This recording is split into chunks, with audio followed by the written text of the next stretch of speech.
নমস্কাৰ, মই ডাক্তৰ ভৱানী প্ৰসাদ বৰদলৈ। আজি আপোনালোকৰ ওচৰলৈ আহিছোঁ এটা নতুন ভিডিঅ' লৈ। গলব্লাডাৰ ষ্টোন বা পিত্তস্থলীৰ পাথৰ। পিত্তস্থলীৰ পাথৰ সমগ্ৰ পৃথিৱীতেই এক স্বাস্থ্যজনিত সমস্যা। প্ৰায় 10ৰ পৰা 15% মানুহৰে পিত্তস্থলীত পাথৰ হয়। কিছুমান বিশেষ ঠাইত ইয়াৰ পৰিমাণ আৰু বেছি। পিত্তস্থলীৰ পাথৰ বিষয়ে কোৱাৰ আগতে পিত্তৰস, পিত্তস্থলী আৰু পিত্তনলীৰ বিষয়ে কিছু কথা ক'ব বিচাৰিছোঁ।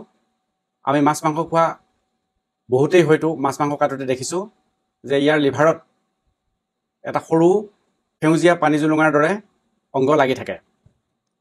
আচলতে এই মানুহৰ শৰীৰত গলব্লাডাৰ বা পিত্তস্থলী আৰু ইয়াত থকা জুলীয়া পদাৰ্থখিনিকেই বাইল বা পিত্তৰস বুলি কোৱা হয়।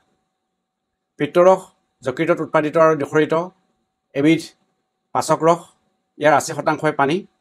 বাকী কিছুমান জৈৱিক পদাৰ্থ যেনে কলেষ্ট্ৰল বা চৰ্বিকণা, বিলিৰুবিন বা পিত্তৰঞ্জক, বাইল চল্ট বা পিত্তলৱণ আৰু ফস্ফলিপিড ইয়াত মিহলি হৈ থাকে। পিত্তস্থলী যকৃতৰ তলৰ ফালে লাগি থকা এটা সৰু বেলুনৰ নিচিনা অংগ। ই এডাল সৰু নলীৰ যোগেদি পিত্তনলীৰ লগত সংযোগ হৈ থাকে। ইয়াৰ প্ৰধান কাম হ'ল যকৃতত উৎপাদিত পিত্তৰস ঘনীভূত কৰি সঞ্চিত কৰি ৰখা, যেতিয়ালৈকে আমি আহাৰ গ্ৰহণ নকৰোঁ। আমাৰ পিত্তনলীডাল যকৃতৰ ভিতৰৰ বহু সৰু সৰু পিত্তদানীৰ সমষ্টি। গছ এজোপা যেনেকৈ মাটিৰ তলৰ বহু সৰু সৰু শিপাৰ পৰা ক্ৰমান্বয়ে এডাল গছ হৈ মাটিৰ ভিতৰৰ পৰা ওলাই আহে, তেনেদৰে আমাৰ যকৃতৰ ভিতৰৰ বহু সৰু সৰু পিত্তদানী বা বাইল কেনালিকুলিৰ সমষ্টিৰ পৰা ক্ৰমান্বয়ে আমাৰ পিত্তনলীডাল প্ৰথমতে দুডাল হৈ যকৃতৰ পৰা ওলাই আহে। তাৰপিছত ই এডাল হৈ খাদ্যনলীৰ ক্ষুদ্ৰান্তৰ প্ৰথম ভাগ দুৰ্দিনামাৰ তলেৰে আহি অগ্নাশয় বা পেংক্ৰিয়াছৰ প্ৰধান নলীডালৰ লগত লগ লাগে আৰু দুয়ো একেডাল হৈ খাদ্যনলীৰ দুৰ্দিনামত প্ৰৱেশ কৰে। খাদ্য খোৱাৰ প্ৰায় 1 ঘণ্টামানৰ পিছত যেতিয়া খাদ্যবস্তু আহি ক্ষুদ্ৰান্তত প্ৰৱেশ কৰে, ক্ষুদ্ৰান্তৰ পৰা কিছুমান হৰমন বা গ্ৰন্থিৰ ৰস নিঃসৰিত হয়। তাৰে এবিধ বিশেষ হৰমন যাক কলিচিষ্টকাইনিন বুলি কোৱা হয়, ই গলব্লাডাৰ বা পিত্তস্থলীক সংকুচিত কৰে আৰু তাৰ ফলত ইয়াত জমা হৈ থকা পিত্তৰস পিত্তনলীদি আহি ইতিমধ্যে ক্ষুদ্ৰান্তত আহি পৰা খাদ্যবস্তুৰ লগত মিহলি হয় আৰু চৰ্বিজাতীয় খাদ্যবস্তুবোৰ হজম কৰাত ই সহায় কৰে।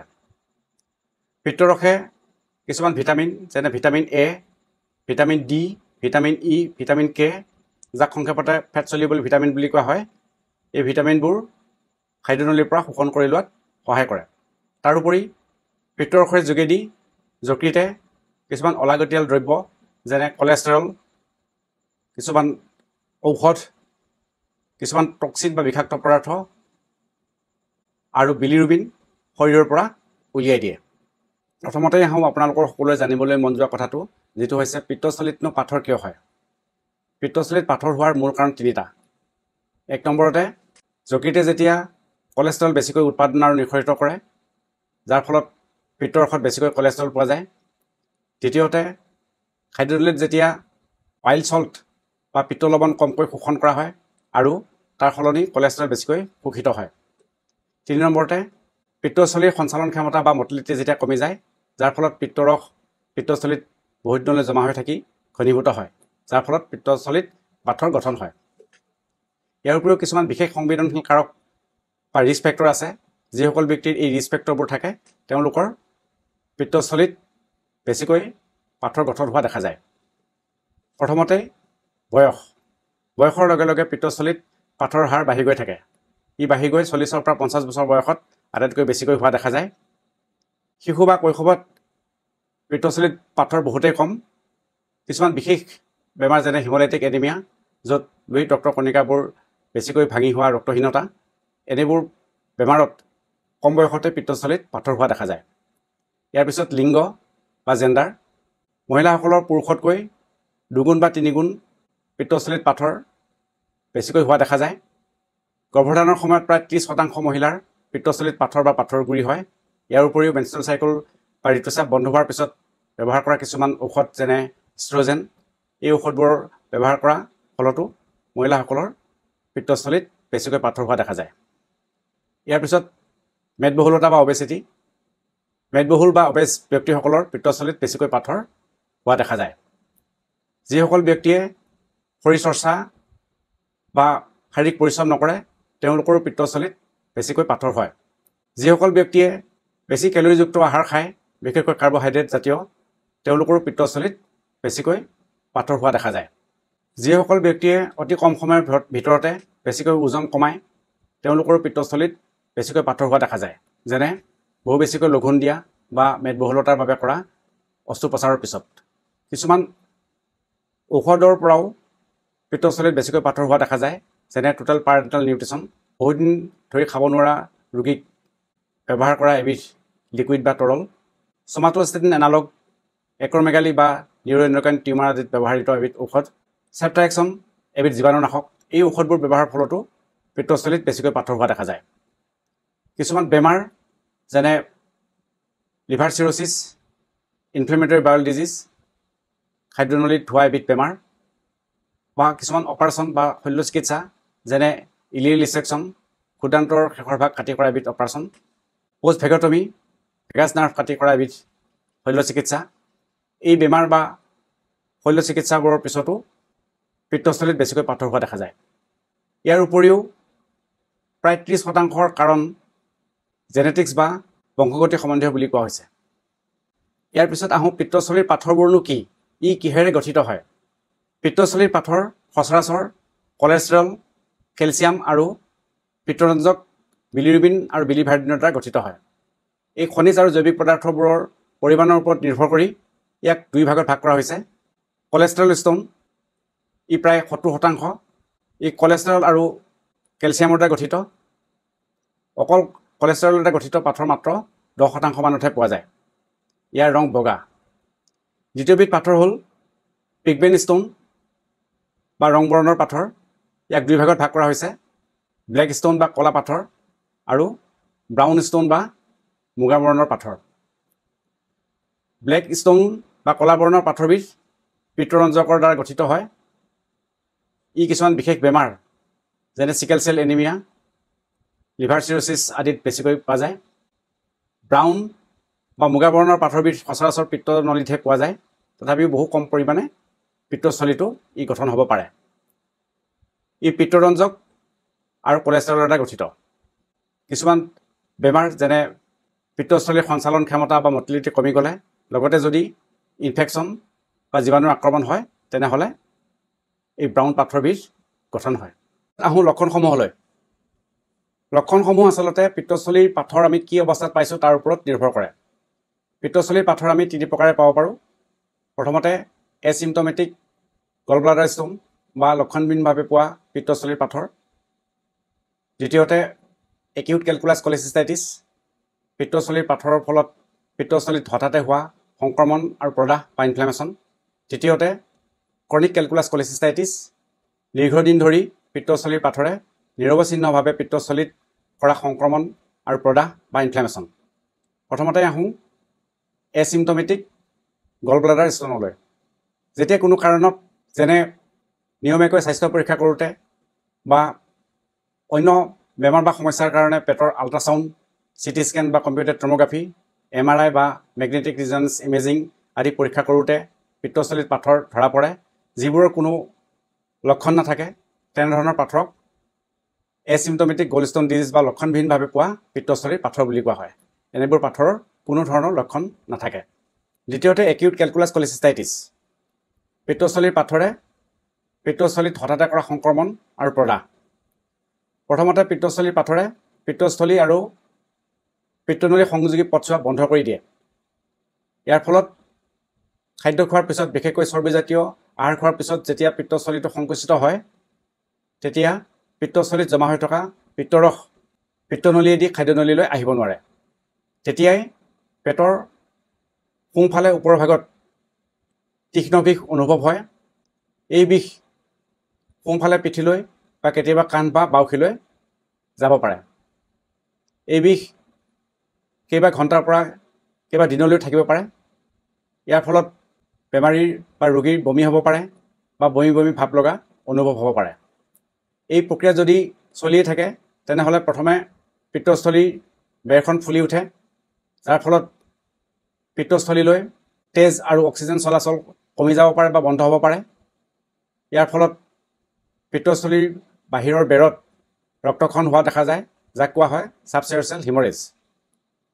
এনে অৱস্থাত প্ৰায় 20% ৰোগীৰ পিত্তস্থলীত জীৱাণুৰ আক্ৰমণ হোৱা দেখা যায়, যাৰ ফলত পাছ বা পুজ ফৰ্মেশ্যন হয় আৰু ইয়াক কোৱা হয় এম্পাইমা গলব্লাডাৰ। এই জীৱাণুবোৰে কেতিয়াবা গেছ বা বায়ুৰ সৃষ্টি কৰে, তেতিয়া তাক কোৱা হয় এম্ফাইচেমেটাছ কলিচিষ্টাইটিছ। প্ৰক্ৰিয়াটো যেতিয়া আগলৈ গৈ থাকে, কেতিয়াবা পিত্তস্থলীৰ বেৰ নেক্ৰচিছ বা পচি যাব পাৰে, যাক কোৱা হয় গেংগ্ৰেনাছ কলিচিষ্টাইটিছ। এনেবোৰ অৱস্থাত ৰোগীৰ জ্বৰ হোৱা দেখা যায়। পিত্তস্থলীৰ বেৰ পচি যোৱাৰ ফলত ইয়াত ছেদ বা ফুটা বা পাৰফৰেশ্যন হ'ব পাৰে। ইয়াৰ ফলত পিত্তস্থলীত জমা হৈ থকা পাছ বা ইনফেক্টেড মেটেৰিয়েল পেটৰ ভিতৰত অন্য অংশলৈ যাব পাৰে, যাৰ ফলত বীজাণু পেটৰ ভিতৰত বা শৰীৰৰ অন্য অংশলৈ সংক্ৰমিত হ'ব পাৰে, যাক কোৱা হয় চেপচিছ। আকৌ কেতিয়াবা দীৰ্ঘদিন ধৰি বন্ধ হৈ থকাৰ ফলত প্ৰথমে পিত্তস্থলী ফুলি উঠে, ইয়াৰ বেৰখন পাতল হয়, পিত্তস্থলীত জমা হৈ থকা পিত্তৰসৰ, পিত্তলৱণ আৰু বিলিৰুবিন বা পিত্তৰঞ্জক পিত্তস্থলীৰ বেৰে শুহি লয়। ইয়াত অকল পানী জমা হৈ থাকে আৰু লগতে পিত্তস্থলীৰ বেৰৰ ভিতৰ ভাগৰ অংশ, যাক মিউকজা বুলি কোৱা হয়, ইয়াৰ পৰা কিছুমান মিউকাছ বা শ্লেষ্মা নিঃসৰিত হয় আৰু এই পানী আৰু শ্লেষ্মা জমা হৈ থকা পিত্তস্থলীক কোৱা হয় মিউক'চিল অফ গলব্লাডাৰ। ইয়াৰ পিছত আহোঁ ক্ৰনিক কেলকুলাছ কলিচিষ্টাইটিছ। দীৰ্ঘদিন ধৰি পিত্তস্থলীৰ পাথৰে নিৰৱচ্ছিন্নভাৱে পিত্তস্থলীত কৰি থকা সংক্ৰমণ আৰু প্ৰদাহ। পিত্তস্থলীৰ পাথৰে যেতিয়া পিত্তস্থলী আৰু পিত্তনলী সংযোগী পথছোৱা বন্ধ কৰি দিয়ে, বেছি সময় নাথাকি ই নিজে নিজে খোল খাই যায়, তেতিয়া তাক কোৱা হয় ছেল্ফ লিমিটিং এটাক বা আত্মনিয়ন্ত্ৰক আক্ৰমণ। কিন্তু যেতিয়া এই ধৰণৰ আত্মনিয়ন্ত্ৰক আক্ৰমণ বাৰে বাৰে চলি থাকে, তেতিয়া পিত্তস্থলীৰ বেৰত কিছুমান পৰিৱৰ্তনৰ সৃষ্টি হয়, যেনে স্কাৰিং বা ক্ষতচিহ্ন হয় বা ফাইব্ৰচিছ বা আঁহৰ সৃষ্টি হয়। তেতিয়া তাক কোৱা হয় ক্ৰনিক কেলকুলাছ কলিচিষ্টাইটিছ। ইয়াৰ ফলত পিত্তস্থলীটো সৰু হৈ যাব পাৰে, যাক কোৱা হয় কণ্ট্ৰেক্টেড গলব্লাডাৰ। এনেবোৰ বিক্ৰিয়াৰ ফলত হ'ব পৰা লক্ষণসমূহৰ ভিতৰত ওপৰৰ পেটৰ সোঁফালে বা মাজভাগত তীক্ষ্ণ বিষ বা গোমা ধৰণৰ বিষ। এই বিষ সোঁফালৰ পিঠি, বাউসী বা কান্ধলৈ যাব পাৰে। বিষৰ লগতে কেতিয়াবা বমি হ'ব পাৰে বা বমি বমি ভাৱ লগাৰ অনুভৱ হ'ব পাৰে। জ্বৰ হ'ব পাৰে। খাদ্যৰ প্ৰতি অৰুচি বা ভোক নলগা হ'ব পাৰে। চৰ্বিজাতীয় আহাৰ খোৱাৰ পিছত পেট ফুলা বা বদ হজম আদি হোৱা দেখা যায়। ইয়াৰ পিছত আহোঁ পিত্তস্থলীৰ পাথৰে কৰিব পৰা জটিলতা বা কমপ্লিকেশ্যনলৈ। পিত্তস্থলীৰ পাথৰে একিউট বা ক্ৰনিক কেলকুলাছ কলিচিষ্টাইটিছ কৰাৰ উপৰিও কিছুমান নিৰ্দিষ্ট সমস্যা বা কমপ্লিকেশ্যনৰ সৃষ্টি কৰিব পাৰে, যেনে কলেডোকলিথিয়াচিছ এণ্ড কলেঞ্জাইটিছ, মানে পিত্তনলীত পাথৰ আৰু জীৱাণুৰ সংক্ৰমণ। পিত্তস্থলীৰ সৰু পাথৰে পিত্তস্থলী আৰু পিত্তনলী সংযোগী পথেৰে গৈ পিত্তনলীত পৰিব পাৰে। সময়ত ই ডাঙৰ হৈ কেতিয়াবা সম্পূৰ্ণভাৱে বা কেতিয়াবা আংশিকভাৱে পিত্তনলীডাল বন্ধ কৰি দিব পাৰে, যাৰ ফলত পেটত বিষ হ'ব পাৰে বা সম্পূৰ্ণকৈ বন্ধ কৰি দিলে জণ্ডিছ হ'ব পাৰে। জীৱাণুৰ আক্ৰমণ হ'লে কেতিয়াবা জ্বৰ হ'ব পাৰে। এই পেটৰ বিষ, জণ্ডিছ আৰু জ্বৰক একেলগতে চাৰ্কট ষ্টাইট বুলি কোৱা হয়। এই জীৱাণুৰ আক্ৰমণ যেতিয়া বাঢ়ি গৈ থাকে, কেতিয়াবা ৰোগীয়ে মানসিক ভাৰসাম্য হেৰাব পাৰে, তাক তেতিয়া কোৱা হয় ৰেনল্ডছ পেণ্টন। পিত্তস্থলীৰ পাথৰে যেতিয়া পিত্তনলী আৰু পেংক্ৰিয়াছ বা অগ্নাশয়ৰ কমন চেনেলটো বন্ধ কৰি দিয়ে, তেতিয়া পেংক্ৰিয়াছ বা অগ্নাশয়ত উৎপাদিত পাচক ৰস খাদ্যনলীত আহি পৰিব নোৱাৰে। ইয়াৰ ফলত পেংক্ৰিয়াছ বা অগ্নাশয়ত প্ৰদাহৰ সৃষ্টি হয়, ইনফ্লেমেশ্যন হয়। তেতিয়া তাক কোৱা হয় একিউট বিলিয়াৰী পেংক্ৰিয়াটাইটিছ, মানে পিত্তস্থলীৰ পাথৰে একিউট বিলিয়াৰী পেংক্ৰিয়াটাইটিছ কৰিব পাৰে। ইয়াৰ পিছত দীৰ্ঘদিন ধৰি থকা পিত্তস্থলীৰ পাথৰে নিৰৱচ্ছিন্নভাৱে কৰি থকা প্ৰদাহ বা ইনফ্লেমেশ্যনৰ ফলত পিত্তস্থলীত কেতিয়াবা কৰ্কট ৰোগ হোৱা দেখা যায়। পিত্তস্থলীত থকা ডাঙৰ পাথৰে কেতিয়াবা পিত্তনলীটোত হেঁচা প্ৰয়োগ কৰিব পাৰে বা বহুদিন ধৰি হেঁচা প্ৰয়োগ কৰি থকাৰ ফলত ইয়াত ছেদ বা ফুটা হ'ব পাৰে, যাক কোৱা হয় মেৰিজি চিণ্ড্ৰম। ইয়াৰ ফলত জণ্ডিছ বা কলেঞ্জাইটিছ আদি হোৱা দেখা যায়। আকৌ পিত্তথলীৰ ডাঙৰ পাথৰে কেতিয়াবা খাদ্যনলীৰ যিকোনো অংশত বহুদিন ধৰি প্ৰয়োগ কৰি থকা হেঁচাৰ ফলত কিছুমান অস্বাভাৱিক পথৰ সৃষ্টি হ'ব পাৰে, যাক কোৱা হয় কলেচিষ্টো এণ্টেৰিক ফিষ্টুলা। ইয়াৰ ফলত ৰোগীৰ ওজন কমা, কলেঞ্জাইটিছ, খাদ্যনলীৰ ৰক্তক্ষৰণ বা ব্লিডিং, কেতিয়াবা খাদ্যনলী বন্ধ হোৱা, যাক কোৱা হয় গলষ্টন ইলিয়াছ, আৰু কৰ্কট ৰোগ পিত্তথলীত হ'ব পাৰে। ইয়াৰ পিছত ইনভেষ্টিগেশ্যন এণ্ড কনফাৰ্মেশ্যন, মানে অনুসন্ধান আৰু নিশ্চিতকৰণ। আচলতে কোনো এটা বেমাৰৰ চিকিৎসা প্ৰদানৰ আগত পাৰিলে পৰীক্ষাৰ দ্বাৰা নিশ্চিত কৰাটো উচিত, বিশেষকৈ শল্য চিকিৎসাৰ আগত। ৰোগীৰ ৰোগৰ লক্ষণ আৰু চিকিৎসকে কৰা স্বাস্থ্য পৰীক্ষাত যদি পিত্তস্থলীত পাথৰ হোৱাৰ সম্ভাৱনা থাকে, তেনেহ'লে পেটৰ আল্ট্ৰাছ'ন'গ্ৰাফি প্ৰথম পৰীক্ষা, যিয়ে পিত্তস্থলীত পাথৰ থকাৰ 95% নিশ্চিত কৰিব পাৰে। ইয়াৰ উপৰিও পিত্তস্থলীৰ অৱস্থা, পিত্তস্থলীৰ চাৰিওফালে থকা অংগবোৰৰ লগত ইয়াৰ সম্বন্ধ, যকৃতৰ অৱস্থা আদি নিশ্চিত কৰিব পাৰে। পিত্তস্থলীত পাথৰ থকাৰ উপৰিও যদি কেতিয়াবা অন্য সহযোগী বেমাৰ যেনে পেংক্ৰিয়াটাইটিছ, পিত্তনলীত পাথৰ আদিৰ অনুভৱ হয়, তেনেহ'লে চিটি স্কেন, MRI, হেপাটিক চিণ্টাৰগ্ৰাফি আদিৰ প্ৰয়োজন হ'ব পাৰে। তেজৰ পৰীক্ষাৰ ভিতৰত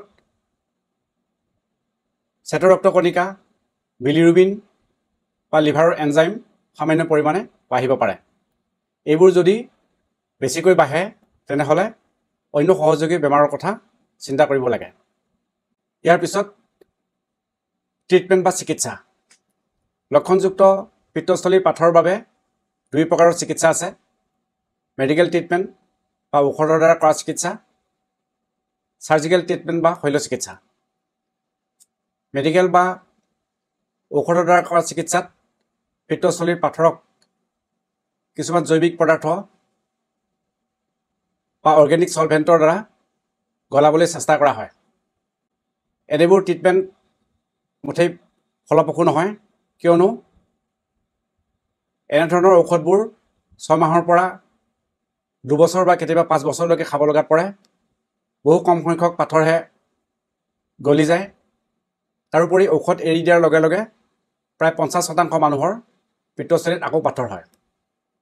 কেতিয়াবা শৰীৰৰ বাহিৰৰ পৰাই শ্বক ৱেভ ব্যৱহাৰ কৰি পিত্তস্থলীৰ পাথৰক ভাঙিবলৈ চেষ্টা কৰা হয়, যাতে পিত্তস্থলীৰ পাথৰৰ গুৰিবোৰ পিত্তনলীয়েদি খাদ্যনলীত গৈ বাহিৰ হৈ যাব পাৰে। ইয়াক কোৱা হয় এক্সট্ৰা কৰ্পৰিয়েল শ্বক ৱেভ লিথ'ট্ৰিপ্সি।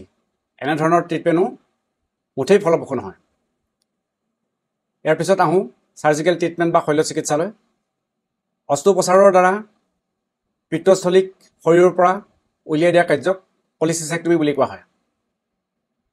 ইয়াক দুই ধৰণে কৰা যায়: পেটটো কাটি কৰিলে অপেন কলিচিটেক্টমী, পেটটো ফুটা বা বিন্ধা কৰি কৰিলে মিনিমেলি ইনভেচিভ কলিচিটেক্টমী।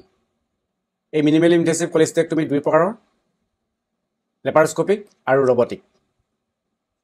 চিকিৎসা পদ্ধতি, কৃতকাৰ্যতাৰ হাৰ, চিকিৎসাৰ ফলত হ'ব পৰা জটিলতা বা কমপ্লিকেশ্যন আৰু চিকিৎসা খৰচৰ ওপৰত নিৰ্ভৰ কৰি বৰ্তমানৰ সময়ত লেপাৰস্কোপিক কলিচিষ্টেক্টমীকেই সৰ্বোত্তম বা গ'ল্ড ষ্টেণ্ডাৰ্ড ট্ৰিটমেণ্ট বুলি কোৱা হৈছে। আপোনালোকৰ হয়তো জানিবলৈ মন যাব যে কলিচিষ্টেক্টমী কৰাৰ পিছত বা গল ব্লাডাৰটো ৰিমুভ কৰি দিয়াৰ ফলত কিবা সমস্যা বা জটিলতাৰ সৃষ্টি হ'ব পাৰে নেকি? আচলতে কলিচিষ্টেক্টমী এবিধ খুবেই নিৰাপদ বা ছেফ অপাৰেশ্যন। তথাপিও অন্য শল্য চিকিৎসাৰ দৰে ইয়াতো কেতিয়াবা বহু কম পৰিমাণে হ'লেও জটিলতা বা কমপ্লিকেশ্যন হ'ব পাৰে, যেনে ব্লিডিং বা ৰক্তক্ষৰণ, ডিপ ভেইন থ্ৰম্বচিছ, শৰীৰৰ গভীৰ অংশত থকা শিৰাত ব্লাড ক্লটিং বা তেজ গোট মৰা, অপাৰেশ্যন কৰা ছাইট বা শৰীৰত ইনফেকশ্যন, পিত্তস্থলীৰ চাৰিওফালে থকা অংগবোৰত যেনে যকৃত, পিত্তনলী, খাদ্যনলী, তেজৰ নলী আদিত আঘাত বা ইনজুৰি, অস্ত্ৰোপচাৰৰ সময়ত সংজ্ঞাবিহীন কৰিবলৈ ব্যৱহাৰ কৰা ঔষধৰ পৰা বা পদ্ধতিৰ পৰা কেতিয়াবা বিক্ৰিয়া বা জটিলতা হ'ব পাৰে।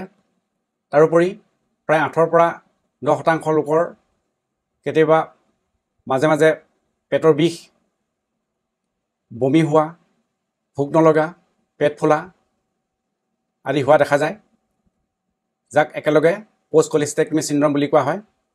আচলতে এই পোষ্ট কলিষ্টেক্টমি চিণ্ড্ৰম কলিচিষ্টেক্টমিৰ লগত সম্বন্ধ নাথাকে। ই কিছুমান সহযোগী বেমাৰ যেনে reflux disease, peptic ulcer disease,